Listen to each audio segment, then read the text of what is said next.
That was a bit of David Dallas, Take a Picture. We're here with Richie Hardcore. We're talking about feelings. We are talking about feelings.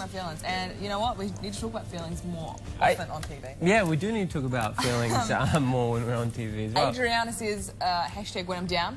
She likes to listen to depressing music. It sounds horrible, but it helps. So you guys were talking about this. Yeah, off screen, me and Tim were talking about it. I'm totally the same. Like, it's not all the time. It doesn't sound like it should make sense, but it kind of does. No, it really does. I feel like, oh, I'm not so alone, and someone else can, like, put all my thoughts and feelings into words much better. Oh, that's interesting. And it becomes like a cathartic experience. See, I don't listen to lyrics. I'm just about the sweet melodies and beats, so I don't care about lyrics. Right. So I need to find, I listen to Coast probably when I'm, actually, no, Tim made the... So Rose on stage and Rose on television is a very excitable, nice person. Day to day off the show, she can be quite demure at times, and I figured out why. It's because she listens to Coast, music for people waiting to die. Like, it is so sad. I'm with Tim. It's the best. It's not. No, Coast is mostly awesome. But sometimes it does play songs about people leaving each other at the altar and wanting to, you know, do some dark things. Holly says, when I'm down, I just hang out with my daughter, or I find a happy baby. They always make me feel better, so happy. Yes, that's such... That's true. I held a baby today. Beautiful. It was an amazing experience. My friends had a baby called Lula. Hi, Lula. You're not watching this. You're like 2 months old. You're a baby. you're a baby. Probably can't focus yet, but it was an amazing experience. Yeah, I went to the zoo with a 2-year-old. How was that? It was the best. Because they're just so, like, happy all the time. Sarah says, when I'm down, I hug animals. That's awesome. See, like, there's actually a lot of science around that. They get old people to stroke animals. It releases feel-good things in your brain as well.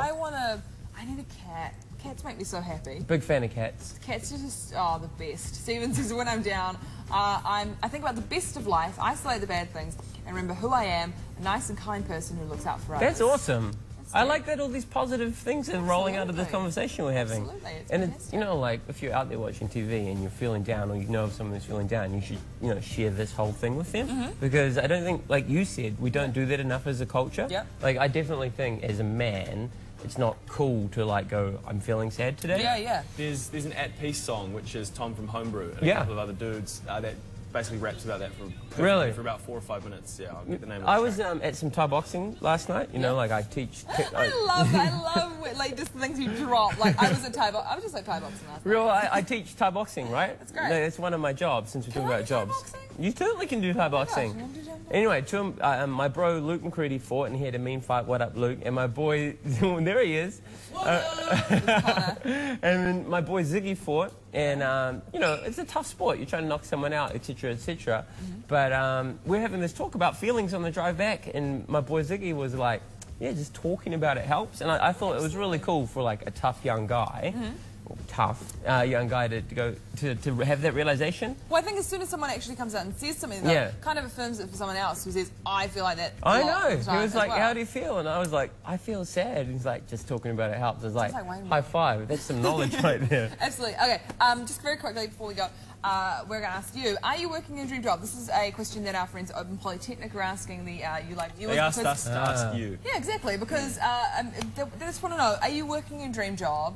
And if not, what are you going to do about it? Are you asking me? Well, I'm going to ask you. Are you working in your dream job? I don't know if I ever had a dream job, but I would say I love my jobs. Yes. Plural. Like, everything I do is I never wake up and I'm like, oh man, go to work. Like, I do community facilitation around reducing drug and alcohol harm, and that's like real rad, because that's a real big problem in our culture. And you know, like, it's affected, like, in my personal life, drugs and alcohol, other people's use has really negatively affected me. So it feels like real rad to, like, give back to the community. Absolutely. Teaching Thai boxing is like my passion. I love doing that.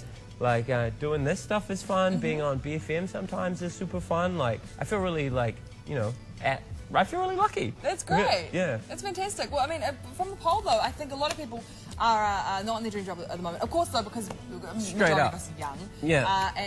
But I think the biggest thing is just, it sounds cheesy, but I say it all the time, follow your dreams. Follow your dreams. Yeah, follow your dreams. Go get some education. Yes, high five. Can we get a high five on that? High five for education. I worked in, like, jobs that I really didn't like till I was about 26, and then I went back to university.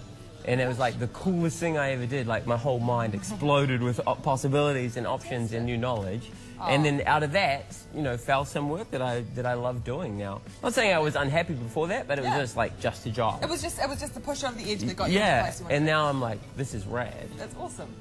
Richie, it's always just fantastic to have you on the show. Thank you. It's fantastic to be here. I'm getting excited. I'm like, yeah, boy, look at all this happiness. Now, Tim, would you like to explain why you're going to play the next song? So Adriana said that when she's feeling down, she likes kind of more emotional emo music. And City in Colour, Dallas Green, who came on the show a couple months ago, he is the king of writing some dark, troubled music. He certainly is. Yeah, so this one is Sleeping Sickness, which is a great song. Yeah. Enjoy.